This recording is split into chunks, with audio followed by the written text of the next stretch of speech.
Xiaomi's Mi 10 5G is one of the most authentic flagship devices that has been in the buzz for a while now. After the launch of Mi 3, which was a long while ago, Xiaomi hadn't launched any of its Mi series in Nepal. However, Mi 10 5G is a flagship smartphone from Xiaomi that has been talked about a lot since its recent release in Nepal. So let us see what all the hype is about and if this phone is actually worth buying. Xiaomi's Mi 10 5G comes with a curved design on both the back and front and is made up of glass with a metallic frame, making it look premium on the hand. The glossy single-color back finish adds beauty to the phone's aesthetics. Only Gorilla Glass 5 protection and P2I coating instead of any IP rating is kind of disappointing for a flagship device like this. This 210-gram phone doesn't feel that heavy on hand due to its good weight distribution. The big camera bump on the back makes the phone unsafe without a proper case. We do get a sturdy, transparent case within the box that gets the job done. Adding on to its back look, there is a separate module for the wide-angle camera, which is separated from the other lenses. The bottom of the phone has a SIM tray, USB Type-C port, microphone and speaker grills. While the left side is empty, right side has the power and volume buttons. The top of the phone also has speaker grills, noise-cancelling secondary microphone and an IR blaster. There is no micro SD card support or the presence of a 3.55mm headphone jack. As for the display, Mi 10 5G features a striking 6.67 inches Super AMOLED capacitive touchscreen from TCL with 1080p resolution. It has a tiny punch hole at the top for the selfie sensor. During my long-term usage, I found that the display has vibrant color reproduction, enough brightness for both indoor and outdoor use, and good viewing angles.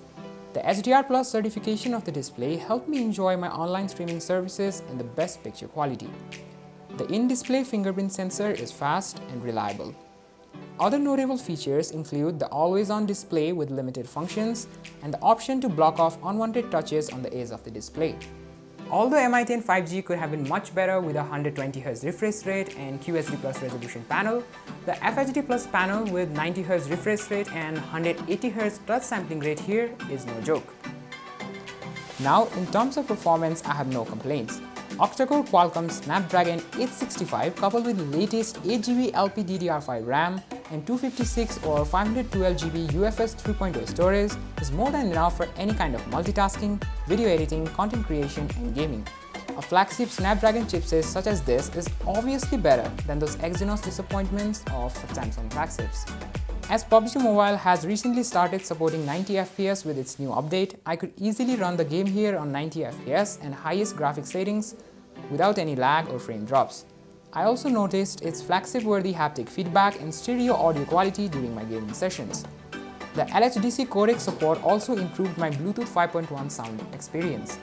Mi 10 5G runs Android 10 topped with Xiaomi's own MIUI 11. The phone is also eligible for the upcoming MIUI 12 updates. Just like on any other Xiaomi smartphone, MIUI 11 is smooth and feature-packed with some minor bloatware, built-in users apps and ads which can easily be disabled. The absence of app drawer may be a downside for some people as everything is cramped on the home screen. The unique thing here was the presence of Google's SMS app and dialer by default. Quick toggle buttons on the notification drawer are also quite useful. In the camera department, the phone has a 108MP ultra-clear main sensor, 13MP ultra-wide, 2MP depth and 2MP macro lens.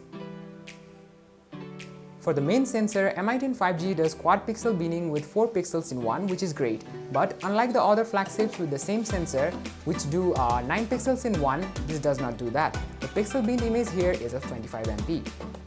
However, it has an excellent color reproduction with good contrast and details. Turning on HDR has good improvements in dynamic range.